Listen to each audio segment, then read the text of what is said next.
All right, guys. Well, I think we can. I think we can get started here. Thanks to everyone for tuning on to today's webinar. I'm Corey with Drive Creative. I'll make intros for everybody here in just a second.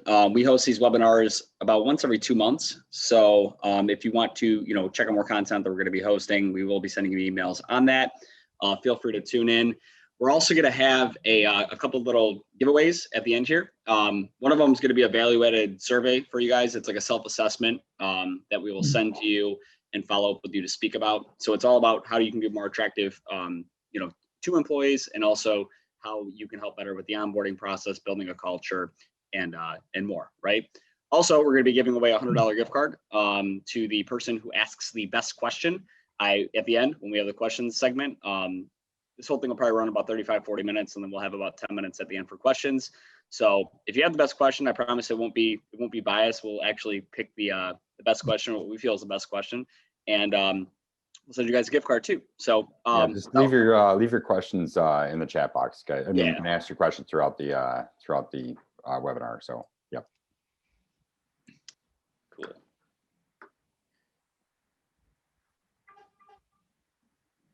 So like I said, my name's Corey. I'm the co-founder of Drive Creative Agency along with Dan. We started the company together about 6 years ago. We are a digital marketing and branding company. So we help companies with overall branding and brand awareness online. So driving traffic to their website, driving traffic to their social media, and telling a story that resonates with their audience. And I'll let Jason introduce CTC. Yeah, hi guys. Thanks for joining. Adam and I are super excited to be here. This is a topic that's near and dear to our hearts. Just a little brief history. So Adam and I both grew up in Metro Detroit, both grew up in a family of entrepreneurs. Ironically, began our careers in the professional world. I come from a legal background. Adam began his career in corporate sales. We started CTC about 5 years ago, with our focus being helping companies around talent management and recruiting. And really what drove us to the space in our previous professional lives, our interactions and experiences with recruiters and the recruiting process, felt very transactional, very arm's length, left us really leaving that feeling that the model's broken. And we were both of the mindset that if someone brought a little sophistication, but more importantly, integrity to the space, you could really have an amazing impact with both candidates and clients. And 10 years into the industry now, what our biggest takeaway and what we realize is the emphasis in our space has traditionally been on placing candidates, right? Companies are bleeding, they need to fill seats, get them in the door. Our strategy is one built on company retention. So a successful outcome for us is someone that's been in that seat for several years, great cultural fit, aligns with the company's core values, and ultimately leading to a productive and more profitable seat for that organization. Awesome. Jason, do you want to talk about what we'll be discussing today? From as far as we talked about the attraction end, and then how that morphs into the recruitment end, and how you need both sides of that. Kind of set the stage for us. Yeah, for sure. So if you kind of think about the world of talent and recruiting, right? It kind of break it down into different buckets, and the first one's really being that attraction bucket.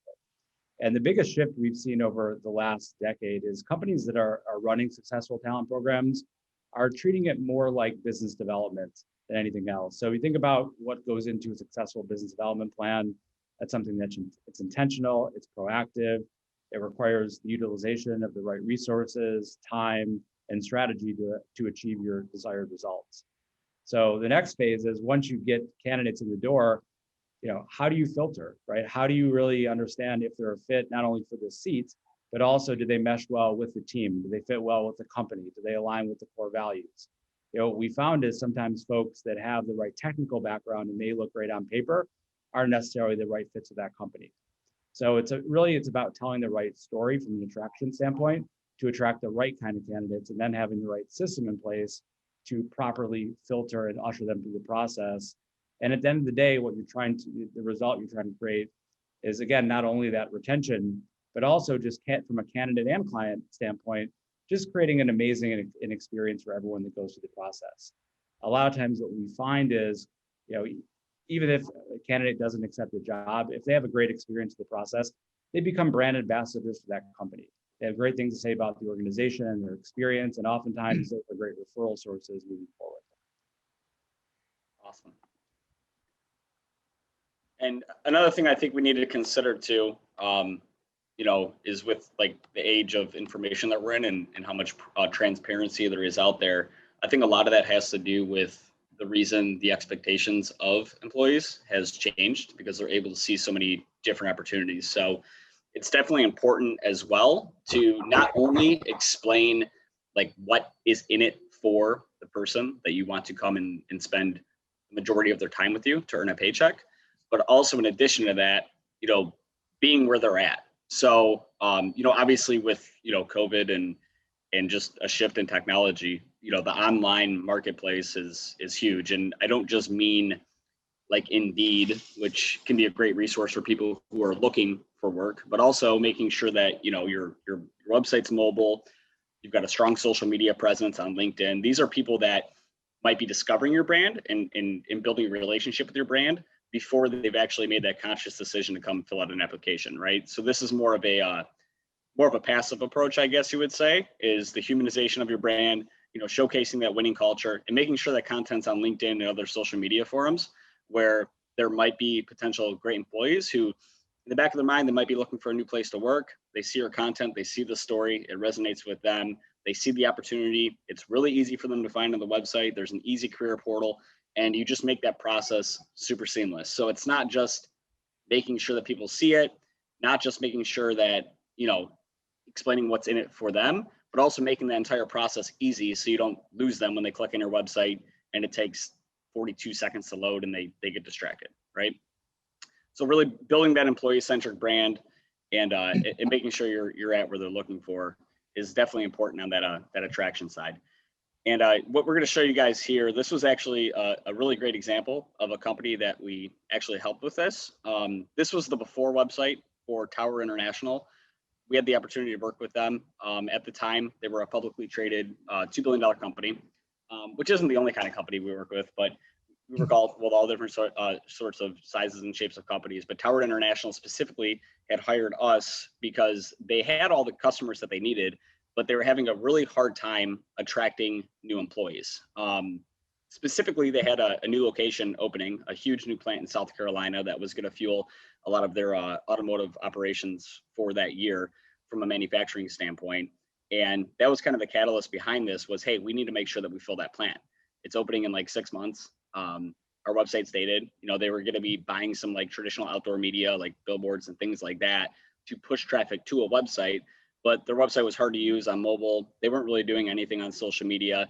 And in addition to that too, it wasn't just line workers that they wanted to attract to South Carolina, but they also wanted to make sure that they were filling the right seats for, the mid to senior level engineers all across the world. Like this was like an international brand that had a very data website at the time, who really just needed a lot of help on the branding standpoint. They already had the brand, people knew the name in the industry, but when you clicked on the website, it just did not look like a great place to get a job. Yeah, exactly. Thanks, Corey. Yeah, so what we did was like Corey mentioned, we ended up building them a new website, right? Which is great. I mean, it's fun, but we really wanted to humanize the brand. We wanted strong messaging that showcased, not only, who they were from a customer perspective, but, why they care, why, what makes them attractive to come work for. Like Corey mentioned, they had, essentially they had all the business they could handle for, the next couple of years. They were under pretty heavy contract, which is awesome, right? But they couldn't keep up with that demand, and their HR department was, really kind of scrambling on what to do. So we came in and, again, strong messaging, why they care, why, what makes them attractive to potential customers. Like Corey mentioned, they were driving a little bit of traffic to their website, but they just weren't converting because, people look at it and said, well, no, that's, kind of where my grandfather used to work, kind of thing. And so, so we went in, built a website. We did build an application portal to make it easy to submit resumes and all that kind of stuff. But we also created a whole career transformation area on their website, right? And what that is, they have a long history of, really good story arc for a lot of their employees, right? Like one of their employees was named Jeff. He went to go work for Tower in, I think it was 97, and as a lower level business analyst. And in 2017, he was named the CFO of their, of the $2.3 billion company. It's a great story to tell. So we kind of cultivated, 10, 12, maybe 15 different stories, that were similar to Jeff's. And we created a bunch of content around it, right? So Corey, if you want to go to the next slide. Yeah, I think the importance too is to also mention not only was a website like dated from like a branding standpoint, a messaging standpoint, and it was more focused on the parts they made versus the people that were working for them, but it was a lot more just like also the accessibility of the site. Like, it was very hard to use. The career button was small. There was like a data portal, so it was definitely a blend of like, hey, creating a better user experience and also creating better content as well. No, absolutely. Thanks, Ray. But yeah, so we created a bunch of content, right? And a lot of it was, these type of ads and everything, but it was also video footage and interview footage with, some of these career transformation candidates, right? And so we created a bunch of ads and, kind of push those ads on, and Corey will talk about it a little bit more, but push those ads on LinkedIn to those individuals that, again, the only KPI that was really at stake was, the new line workers for their new South Carolina plant, and the mid senior level engineers and executives, across the board they needed to really catch up. So so we ran that ad, or we ran that campaign for 3 or 4 months. And Corey, you could talk a little bit, through the results of that. Yeah, and I see a message here. Can you describe the career transformation page on the Tower website? Which is a good question, Tim. If you don't mind, I'll answer that at the end, and I'm happy to do so. Yeah, as far as the ads, Dan had mentioned these were ran through the LinkedIn ad network, and I wanted to mention this is something that you guys can do too, or you can hire somebody to do, or whichever, with a little bit of research. Creating the content's one thing, like that's more on the creative end, but running ads and with LinkedIn's assistance, if you have time or if you want to hire a company to help you with it, is definitely something you can do. You can actually build out profiles that are pretty much the perfect persona of the person that you're trying to target on LinkedIn, and then serve that content to them in their direct newsfeed, right? You can also do this through Messenger, in the Messenger section of LinkedIn. So you can actually direct message potential applicants from a page, and you can create these ads and design them in a way that it speaks to each of those different personas. So the ad that Jim might get, who's looking at, maybe he's got an MBA and he's a 10-year engineer somewhere, versus somebody else that might have a different position, like they may be brand new in the field and they're excited and they're out of college and they're just looking for a new opportunity. Those messages are going to be 2 different things, because Jim might want to hear about the benefits of retirement because he's thinking forward, whereas the newer individual might be just more excited about an opportunity and getting their first job placement, right? So it's just figuring out, like, who am I trying to reach and what message should I use? But LinkedIn has all those tools on how to actually reach those individual people. Yep. And these were the results of the campaign. So definitely 2 reasons this worked. One, we rebuilt the website, right? We made it really easy to use, easy career portal, easy to find all that content, really, really employee centric. And also with the help of the LinkedIn Ads Manager and pushing that content out, we saw a 1,500% increase in employment applications through the website, and that was in the 3-month period versus the previous year. So over the course of the year, the results would have been much higher. This specific campaign was ran for 3 months to help fill that South Carolina plant. 374,000 impressions on LinkedIn and 4,600 click-throughs. We also received feedback from the client too, that not only did it help them from a hiring standpoint, but internally, the people who were working there were starting to feel better about, they felt good about working at Tower anyway, but they were excited about seeing that content on social media because there was literally nothing going out before. And it was just a good feel and a good culture build for them. Which leads into online reputation. Having a negative online reputation, like I know you guys have probably heard of Glassdoor and Google My Business. When you put in your business name, it's the first thing that pops up. Having a negative reputation can really hurt the chances of somebody actually filling out an application or coming to work for you. So that can increase the cost per hire, deter potential employees, and overall too, not just on the employment end, but on the sales and marketing end, have a negative impact on your brand. There are tools that you can utilize where it's one dashboard. It's called, you can use yex.com or brightlocal.com. Those are a couple, but you don't really have a specific preference. They're just tools used for this to not only review your overall reputation online. So every time somebody fills out a positive or negative review, you get an email, but also to respond to them through the portal. So you don't have to remember 500 passwords and 500 different listings, because you should have a lot of listings online. It helps with the overall searchability of your brand, but it can be really hard to manage all those listings.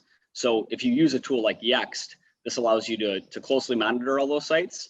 And it also allows you to identify if you have gotten negative reviews, you can respond to those. Also, if you have gotten negative reviews, it's totally fine to encourage your happy employees, right, to write reviews, because more times than not, people like to go on review sites to complain a lot versus give you a kudos, right? So giving your team a friendly reminder, hey, we appreciate you here. If you guys could post a nice review about our company, it would really help us. And really overall, the key here is just, keep a pulse on your team's happiness. Like, you can say whatever you want when you're attracting somebody, right? You can tell them all these great things, but if you're not delivering on the other end of things, then you can't really keep them as an employee because you've not told the full truth. So online reputation is definitely very important. We definitely encourage you to reach out to your customers and also your employees to help you boost those reviews and give you good reviews online. So, and now I'm going to pass this off to Jason, right? Yeah. Yep. And that was awesome, guys. And as you talk, just kind of seeing the intersection of what we do, just like kind of hit you right in the face there. So kind of as we mentioned earlier, guys, really with respect to the process, a lot of the challenges and dysfunction that we see around setting up a really good, proactive, intentional plan around hiring and talent really stems from issues around transparency, communication, and the fact that hiring across companies is generally not done by teams. It's done within individual departments or within even an individual vice president or president of a company.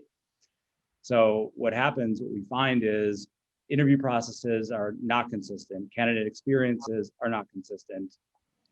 How you filter for candidates, how they align to both the team and the culture and core values of the company are inconsistent.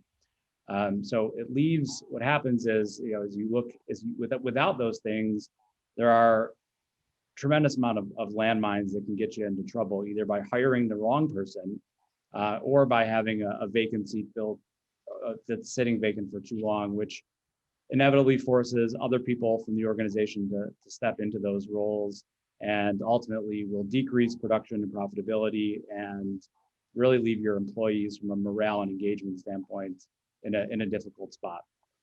So again, the value proposition of what we're trying to solve here is to drive engagement, drive productivity, and drive profitability through running an intentional and proactive hiring process that aligns with both your company's short and long-term business goals. You want to go to the next slide?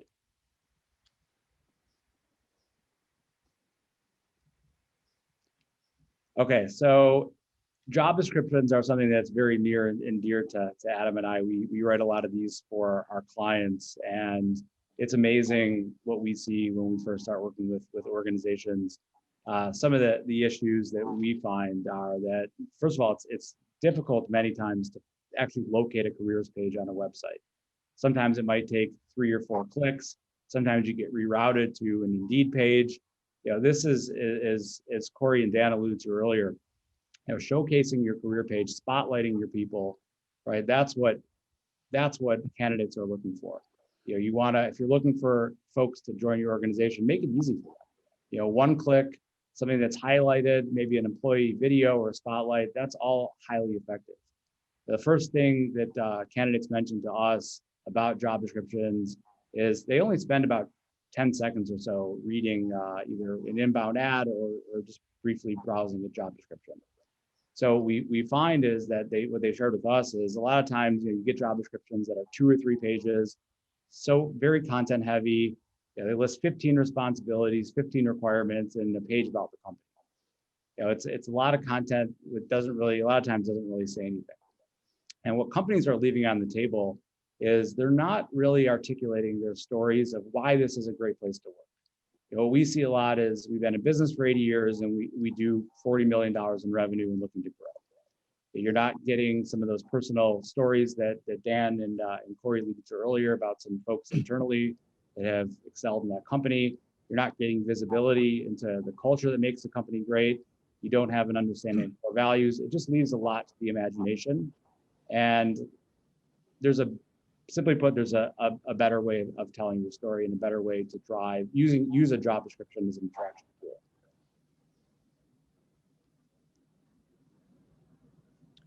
So as we kind of mentioned, part of the first part of our process is really understanding what's needed, what an organization needs out of a particular role.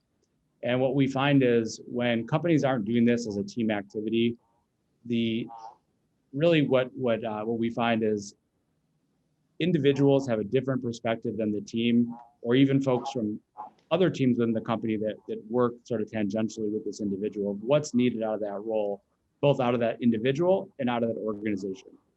So we use tools, and we have an amazing partner, Michelle Laxa, that spearheads a lot of this part of our process, which is really the first step in determining what we're looking for.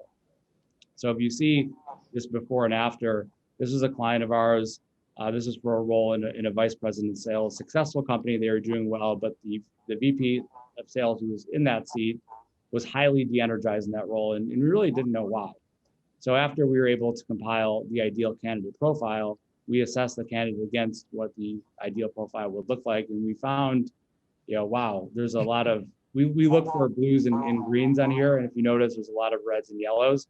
So when you see a lot of red and yellow with a candidate profile, they're usually having to adjust their behavior that's not their natural self, which ultimately isn't sustainable.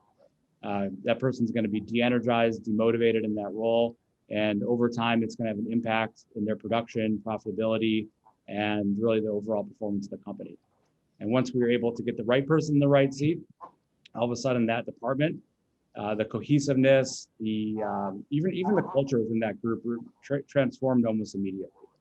The person we moved out of that seat was placed in a role that was a better alignment with their profile. They're far more successful in that role, and the company's doing amazing as a result. I'm going to go to the next slide. So the tool that we use is the TTI platform. I think the statistic is every 90 seconds, someone across the world is utilizing this technology. So it provides some data to go along with the intuition that we all experience when we interview and filter candidates. And what it does is it gives you visibility to what's beneath the surface. So a lot of times during 3 or 4 hour interaction period during the interview process, you do have a pretty good understanding of their technical abilities, their skill set, what they've done previously in their careers. But what you don't know is how they're going to respond in certain situations, what's going to set them off, what's going to work. It gives you very good insight into the communication styles, how to communicate with them, more importantly, how not to communicate with them. So what we do is we use that information not only to develop a deeper filter for subsequent interviews during the screening process, but it's an excellent way to create a very efficient and engaging onboarding process when someone begins, because again, you have visibility into their drivers, their behaviors, and their motivators. So if there's a small issue, you know how to communicate with them, what their style is, what they're going to be receptive to, and what they're going to need to be able to overcome whatever hurdles that you may experience. I'm going to go to the next slide.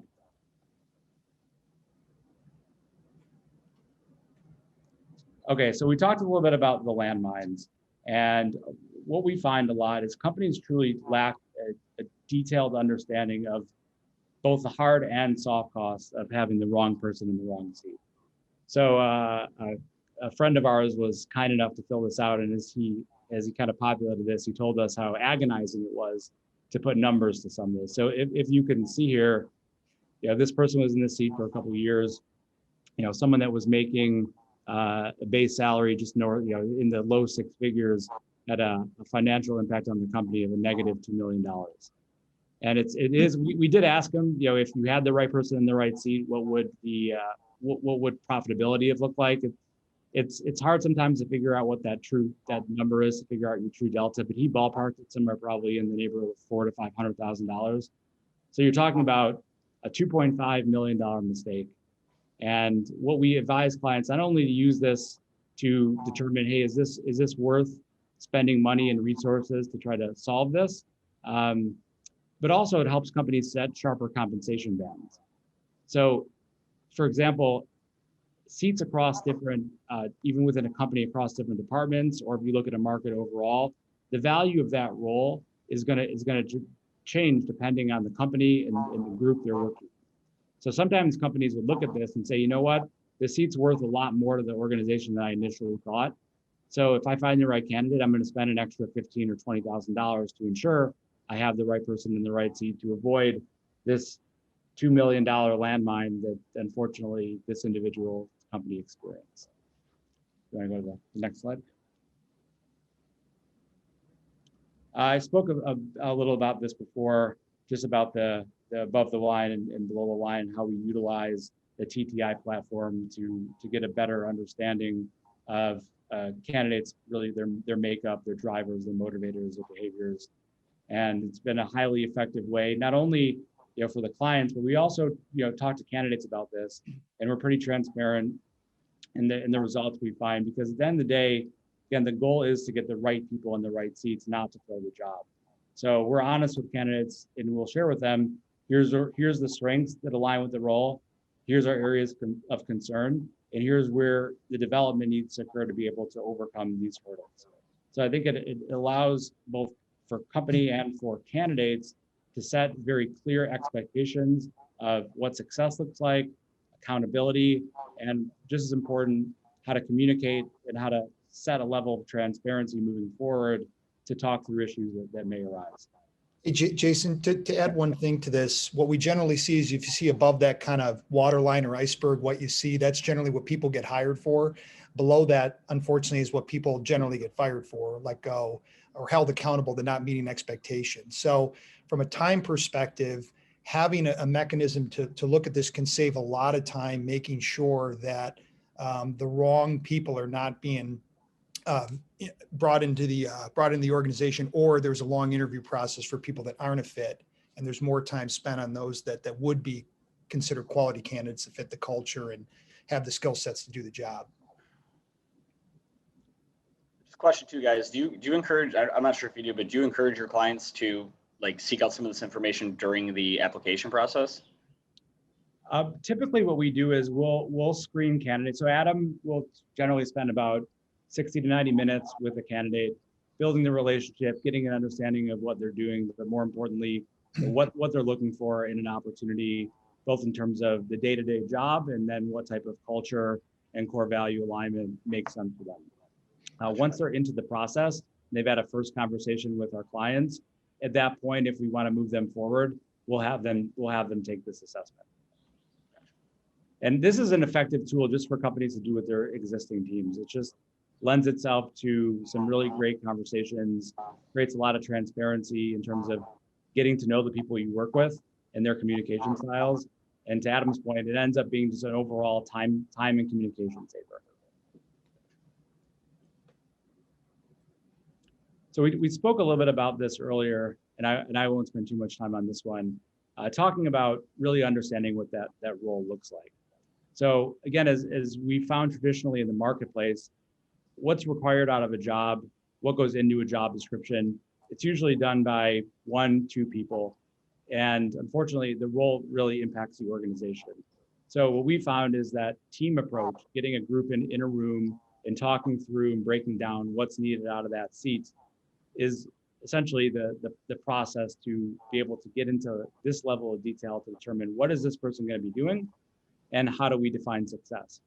And what we always find, and Adam, I'm sure you can attest to this, what individuals think the job is coming into the room and what they think it is leaving the room are usually two very different things. And those conversations really flesh out some great insight into what's working, into what's not working. We use that to develop really good relationships with the hiring team. It's where we develop trust. There's a lot of vulnerability in that room. They're not always easy conversations, but without it, we feel like we go to market playing with a half deck. You know, in previous experiences with recruiters personally, and Adam, maybe you can speak to this also. You know, when we ask detailed questions about a role or about what a company's looking for a role, in speaking to recruiters, the responses we got were either very surface level, they were "I don't know," which is an acceptable answer, or they gave us some sort of spiel that sounded like an answer they wanted us to, excuse me, something like they wanted us to hear, but more of their opinion than fact from the company. Yeah, Jason, you're spot on. It's a two-way street, right? We want to make sure this is right for the individual coming in and then for the company. So if individuals can see this early on in the hiring process, they can determine if this is exactly what they want to do, and they're going to be energized by doing that. Also, for companies, this could also be a big part of the onboarding program. There's actually a blueprint here now to actually for the new hire and the employee.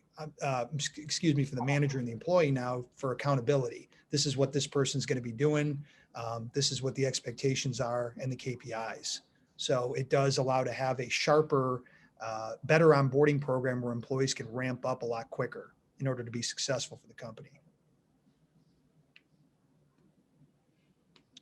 Yeah, so this is what the kind of the metric looks like that we use when we're looking at a role. So we'll look at their different behaviors, their driving forces, and their skills to measure what that ideal candidate profile is.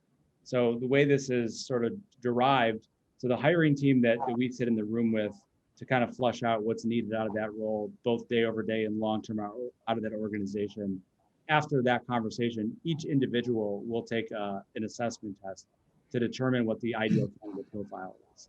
And after we do that, we have a discussion to really hone in on these items here, so that when Adam and I are filtering candidates, we already know what we're looking for at the outset, right? We'll use the assessment tool with the candidates to validate what we hear or don't hear during an interview, but it gives us a very strong baseline when we're filtering candidates of what to look for, which ultimately eliminates the likelihood that the candidates that we present to clients won't be a fit. So we try to be as mindful of everybody's time and not force things that don't make sense. And really our mentality is to try to kill deals early, don't waste the candidate's time. More importantly, from a branding and marketing perspective, you don't want to ever leave the interview room thinking, why did I have this conversation? So this gives us a lot of intentionality and a more narrow focus when we're talking to folks.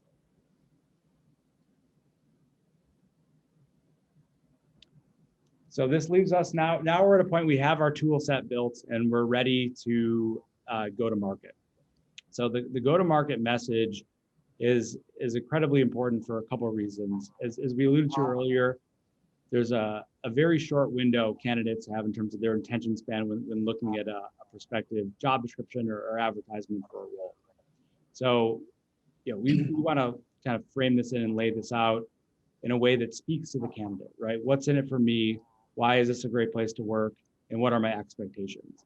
And we try to keep it short, try to keep it to one page. So they're not scrolling, they can see everything. If they're looking on their phones, it's very easy for them to look at this in 30 seconds and know right away, this speaks to me, I'd like to know more.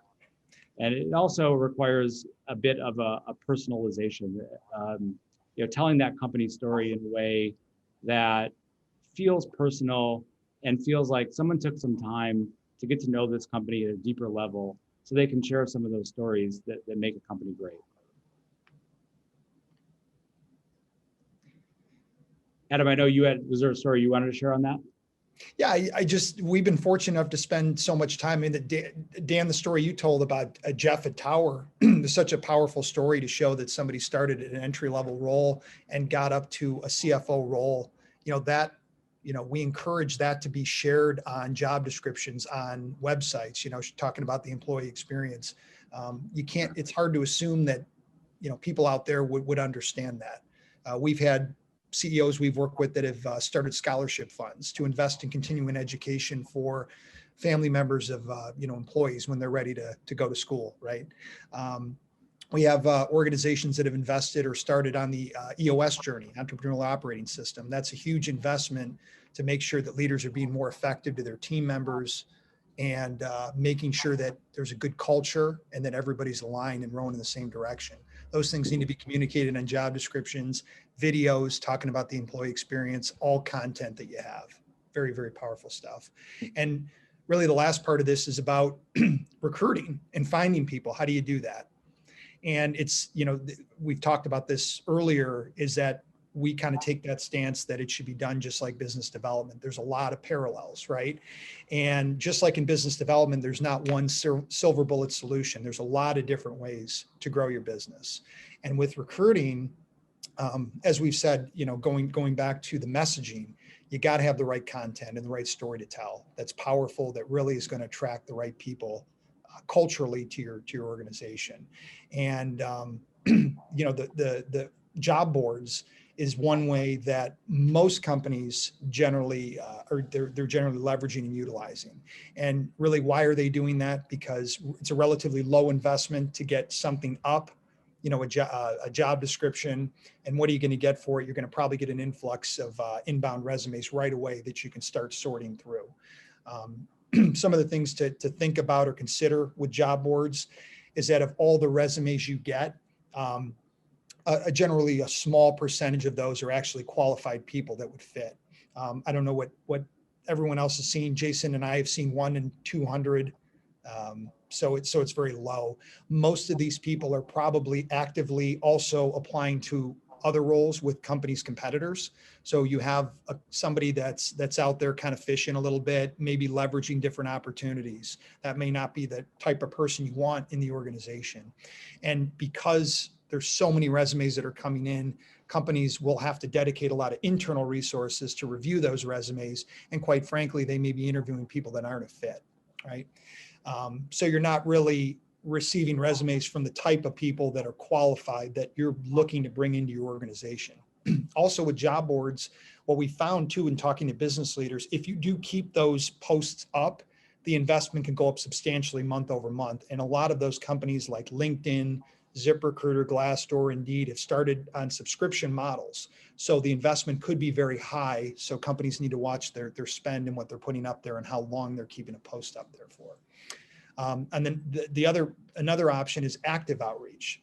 This is a completely different approach where you're basically targeting a predetermined list of people that you believe would be a fit and going in with a very specific message to try to attract those people. So you're going to be spending more of your resources on those that you think will be a fit. So what's going to happen is ideally there would be less time wasted on people that aren't qualified or would not fit your organization.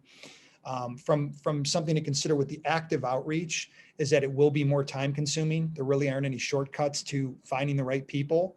You may not get a resume from a qualified candidate right away, but in time you will.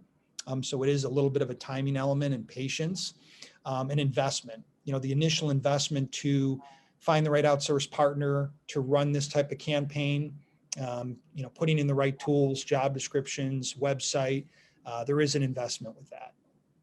And the other options are, of course, in business development, a qualified referral from somebody is gold. And it's the same thing with recruiting. So as business leaders, one of the things we encourage to look at your organization and find those exemplary people that fit your culture, that have the right skills, and making sure we're asking ourselves on a regular basis, are we asking these people who else they know that would be a good fit for our organization?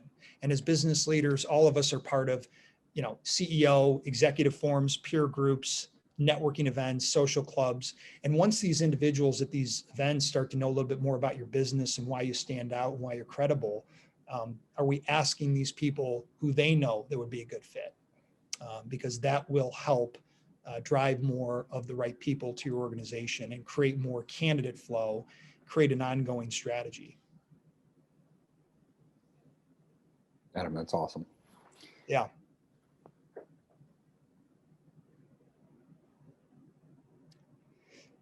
So I guess as far as the takeaways here that we have, be aware of those landmines and risks. What's holding you back from improving your brand, from improving the employee experience and attracting and retaining the right people.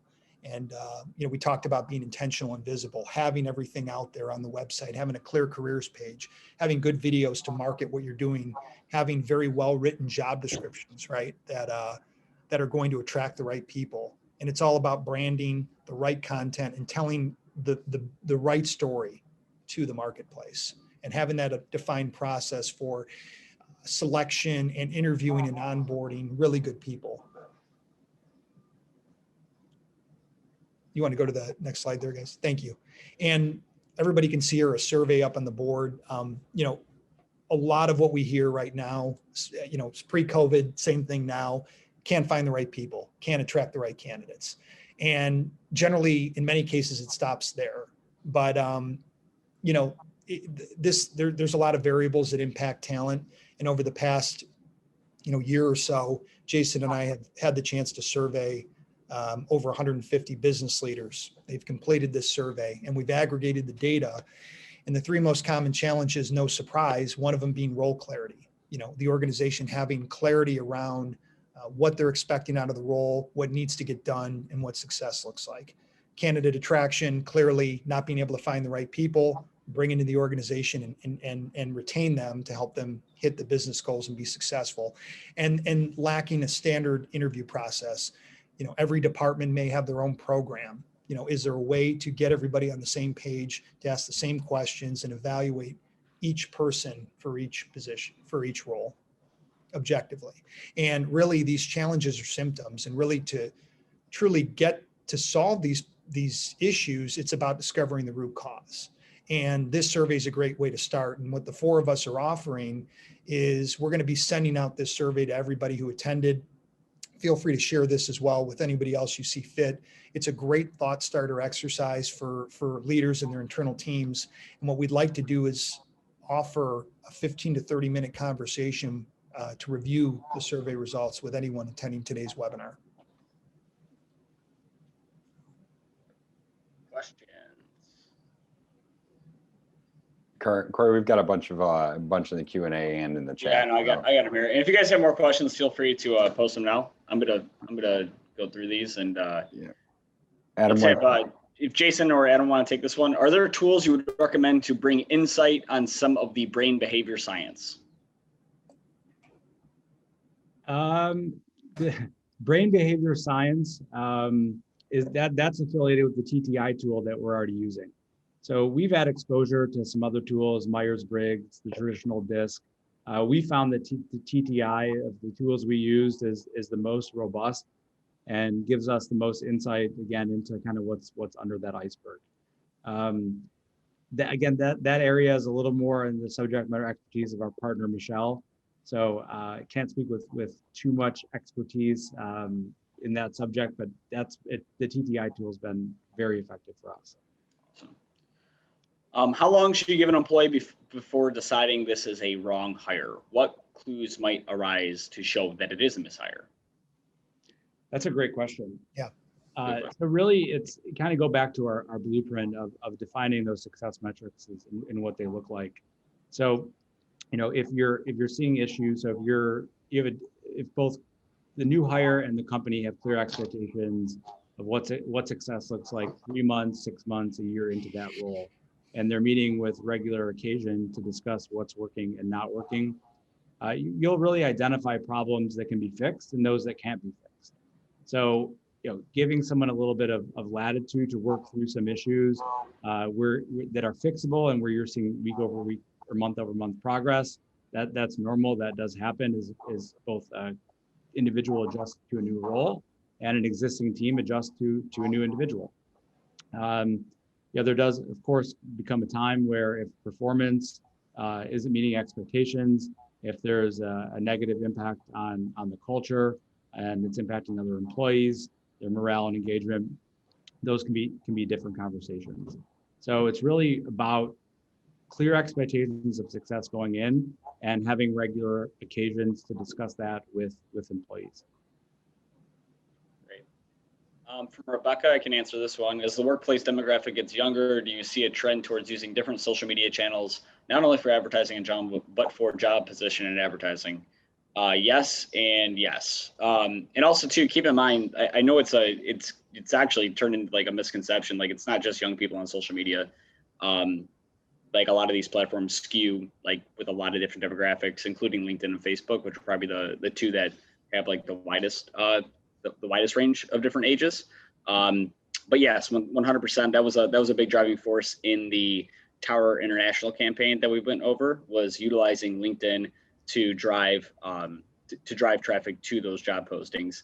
I do need to add that on social media now, unless you already have a very large following, if you have a large following and you post content, people will see it if it's deemed good enough by the algorithm and people share it. But as a general rule of thumb now, when you do have content that you want to get in front of a larger audience, you have to pay the platform to advertise it, period. Or else about 1 to 3% of your audience is going to see it. So it's definitely a pay to play game. There's a positive ROI on all of this stuff if you're doing it the right way. But I need to stress that if you just go post stuff on your Facebook and LinkedIn today, you're probably not going to get the results that you're expecting or looking for. Another question here, was in a meeting yesterday and an HR professional stated that there are 3 things people are looking for at jobs: remote flexibility, technology, and social stance at the company. Do you see the same things, and do you build a website, write job descriptions to those things, or are there different metrics that you'd like to use? I guess either of us could answer that, guys. If you guys want to take it. I think there's a piece of it for I think the front end of that question maybe we can tackle, Corey, and the back end might be in your sphere of influence. So the 3 were remote working or remote workforce. It's funny because pre-COVID, that was a question that if you asked during the interview process, it would leave a bad taste in the hiring manager's mouth, almost 9 times out of 10. And in today's world, if you don't have a good answer for that question, you're going to lose candidates. Now, there are industries where, butts in seats at a brick and mortar office, especially in manufacturing or automotive, that's just the way the industry is set up. So certain jobs can't be remote, unfortunately. But most companies have done a pretty good job of adapting to a remote workforce. And, frankly, what we see is companies, even though some have gone back to the office, others are going in more that hybrid model where they have the option to go in a couple of days a week. It's worked. It's surprisingly been a pretty easy transition for a lot of the clients we worked with. Absolutely, yeah. In the second part of that, do we build the website or write job descriptions to those things? Absolutely too. Yeah, like Jason was saying, it's a big thing now with the ability to work remote and have a hybrid solution. Also too, we do on the websites try to promote like the benefits of working for that company and make it really transparent. So we're not advertising, hey, this is the exact salary that you can expect, but the benefits that are included outside of normal pay, we're definitely promoting on the site just to give people the most transparent point of view and highest likelihood to actually click through and fill out a resume, because a lot of the battle is just getting them to fill that out. So that's kind of the first step. Well, and just to tack onto that, Corey, is, in this day and age, a lot of people, people want to work for a company that they believe has the same belief systems as they do, right? So when you showcase your, who you help and why, and your philanthropic nature, whatever that looks like, if you give people an authentic glance at what your culture is and what your internal environment is, then you're naturally going to attract more of those people, if that makes sense. And looks, we had a few more questions in chat. This is a long one from Tim. We've done it sounds like an actual experience. We've done a good job of attracting younger team members to our company over the past 3 to 5 years. However, we are seeing a lot of them wanting to leave what else might be out there, or to see what else might be out there. They've only worked for one company, and although they like where they are and what they're doing, they are flattered that anyone else would show them interest, and they feel they need to try something else out. I understand that's natural, and luckily we have had several come back after trying the new thing. But my question is, how do you overcome the ones that say, I won't know what else is out there until I try, so I'm turning in my notice today? That's a great question, Tim. And I think that appreciate that. And really what we've seen companies start to do is make that investment. We've talked about that accountability matrix that turns into your kind of onboarding program. And that gives you a visibility into what someone's doing and what success looks like, for the first year. But beyond that, what we've seen companies do and started to help facilitate is career pathing, where proactively, once we have an idea of somebody, you identify them as key team members, right? They're exemplary employees, they're doing well, You want to build around them.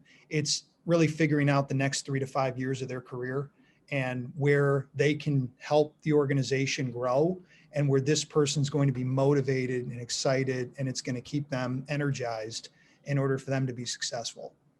So it's probably taking that proactive approach to start to earmark those all-stars and try to come up with a plan and understand a little bit more about where they want to be over the next 3 to 5 years and putting a plan together to support that. And Tim posted, can you describe the career transformation page on the Tower website? I know that was posted earlier. I'll try to explain it the best I can, or at least the functionality behind it on why it actually worked and got them applicants. The one part of it was a multi-page section of the site. So it was built in a way where there were multiple different pieces of content that we gave the user the option to click on. So if they wanted to go straight to job applications, it was really easy. Job applications right there. If they wanted to go straight to apply, an apply now tab was on every single page on the top of that page. So once they were done looking at the content, they could just apply immediately through their application portal. Then like Dan said too, we had other content on there that more explained, the colleague benefits, the stories of the people at Tower, but it wasn't all just thrown into one page. It was built with a navigation that made it very easy for the end user to find the content that they were looking for, and then made it extremely easy that when they were done looking for the content, they could apply now from really anywhere on their screen. So making it really, really, really simple for that person to contact you, just like you would from a sales standpoint on your marketing website, right? You want to make it easy for people to contact you at any given click. We use that same methodology from an employment standpoint when we're building websites, when the KPI is to get new employees.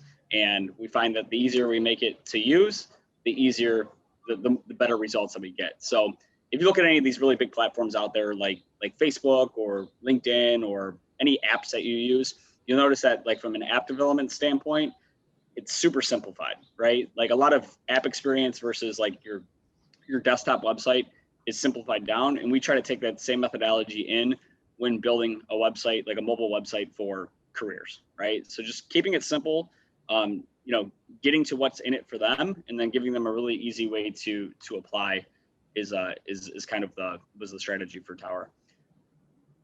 It says, I like the notion of career pathing, but how do you limit it in that those without it could become demotivated? Sorry, I like the notion of, it says, I like the notion of career pathing, Yeah. but how do you limit it in that those without it could become demotivated? It's in chat here. I don't think that question's at us. I'm not sure.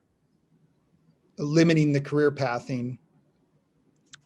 Yeah, I mean, companies can make the decision if this is something they want to do organizational wide with every employee, or as Adam mentioned earlier, really identifying those key difference makers in your company to invest those resources into.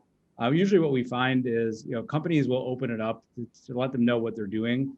And those that are interested in going down that path at least have the opportunity to have that conversation. So, the recommendation would be to talk to a company first to understand what type of resources they could dedicate into this to determine if it's, hey, we can only limit this to a few people, or, let's open it up to the company and anyone who wants to participate, we're happy to go down that path with them.